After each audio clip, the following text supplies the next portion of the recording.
Guru Purnima is celebrated as a festival in India. What is its significance? Guru Purnima is one day in the year, the entire year, when we pay homage to our gurus, our teachers, our mentors, those who have guided us in life with their wisdom, their experience, and their knowledge. In ancient India, a guru sacrificed a lot for the shishyas, for the disciples, and gave not just education, but became a parent to the child. Because the child would go to the guru's house, stay with the guru, and imbibe values while living with the guru. So the guru was a parent, a teacher, an elder brother, everything put into one. And he would not charge fees. So education was transmitted free of charge. And one day of the year, the student would offer his or her gratitude by way of a gift. Now that gift would be whatever the disciple could afford. So, and it's not just material gifts, gratitude, helping the guru with whatever he had, his program was.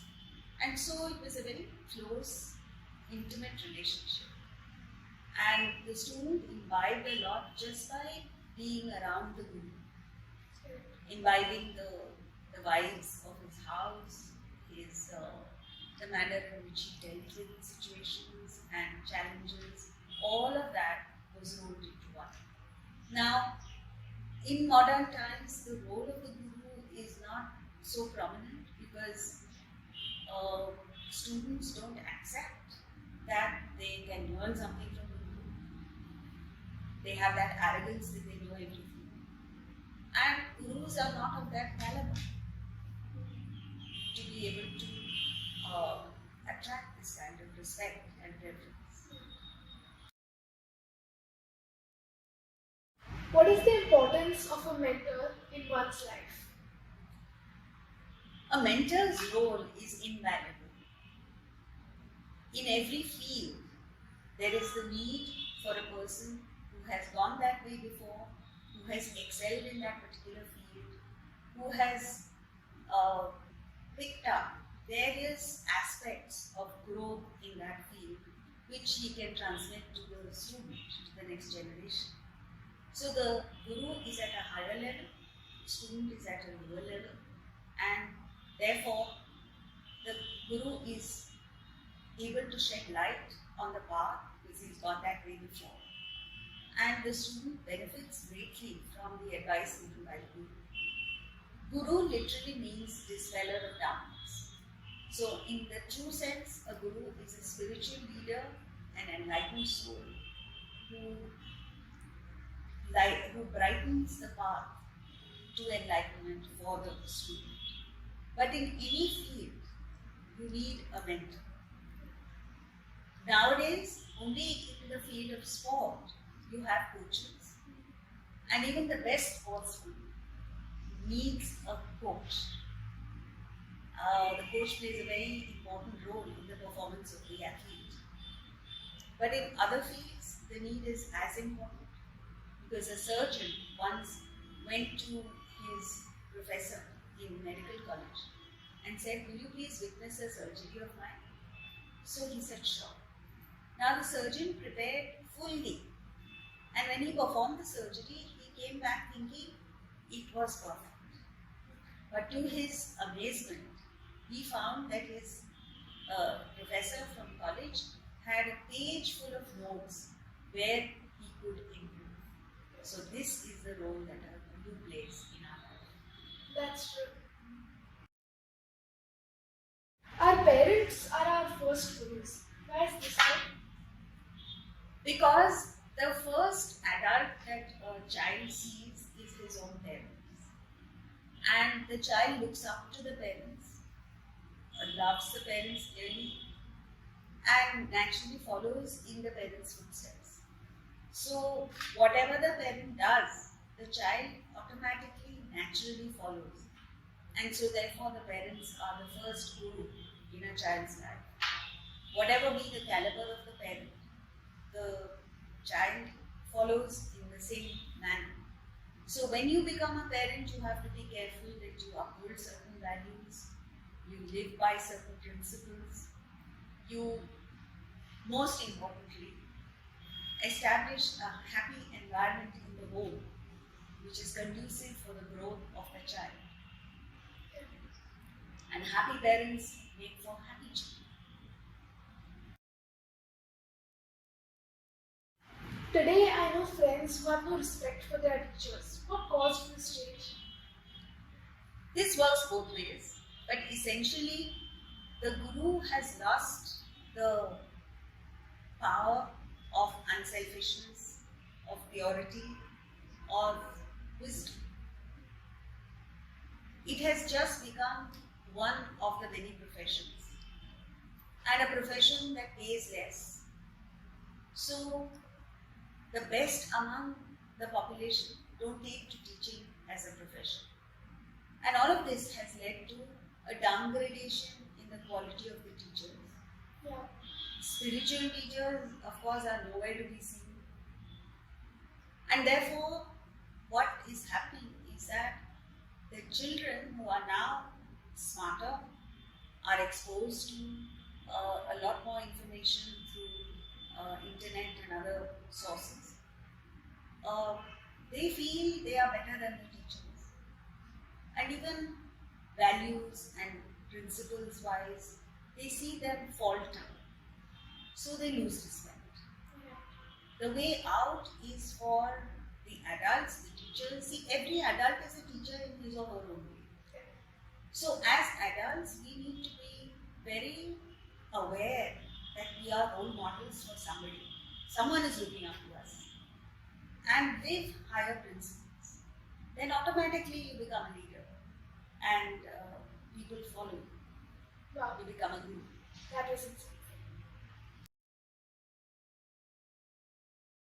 India is known for its Guru Shishya Parampara. These days, it's not quite visible in this modern world. How can we attempt to restore this parampara to its original glory? See, it is about awareness of the role that spiritual values play in our lives. Correct. When you understand that, then as a student, you look for a guru because you understand the importance of a guru in your life. And a person who has already gone that way and reached a certain level of development or evolution has this natural tendency to share this wisdom with others. So this reminds me of the famous Plato's metaphor, where a generation of people are living in a cave, dark cave. And one day, a bright young man stands up and says, let's explore. There has to be something beyond the cave. The whole universe can't be just this cave.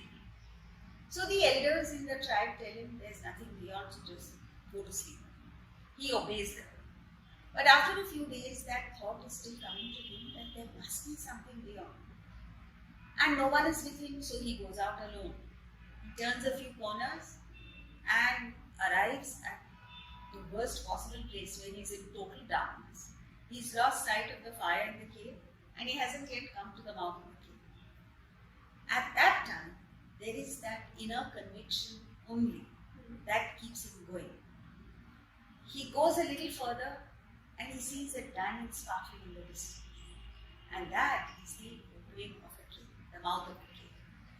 Now he knows he's always been right.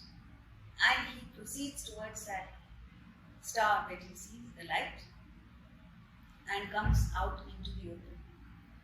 And he sees what you and I see every day, but he's super excited about it. He sees the sun, the moon, the stars, clouds, rivers, rain, flowers.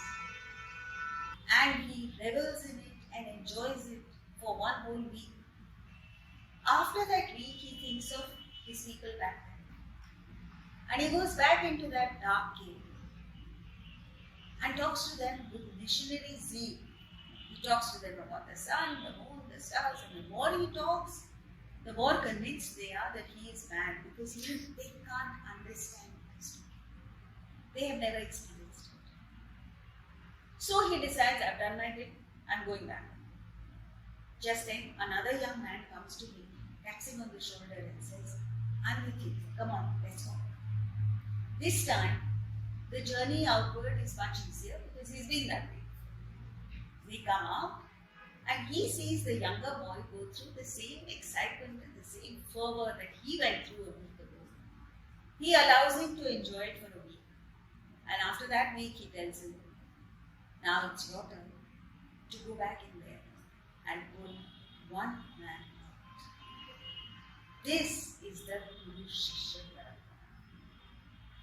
The Guru's business is to get to the state of realization, enlightenment, and come back into the darkness of this world to pull one person out.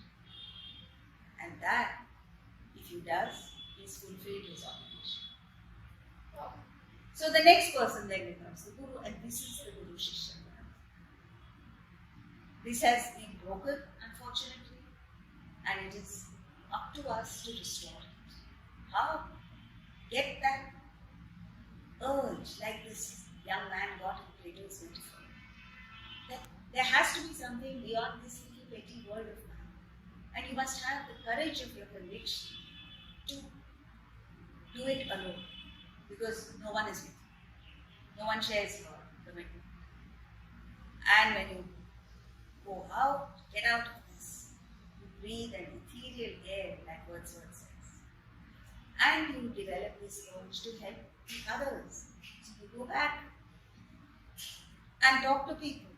They don't understand what you're talking about. But in the midst of this, one person comes and says, Chalo yaar, I'm with you. Let's go. Right? Yes. That knowledge is really excellent. Thank you for your time.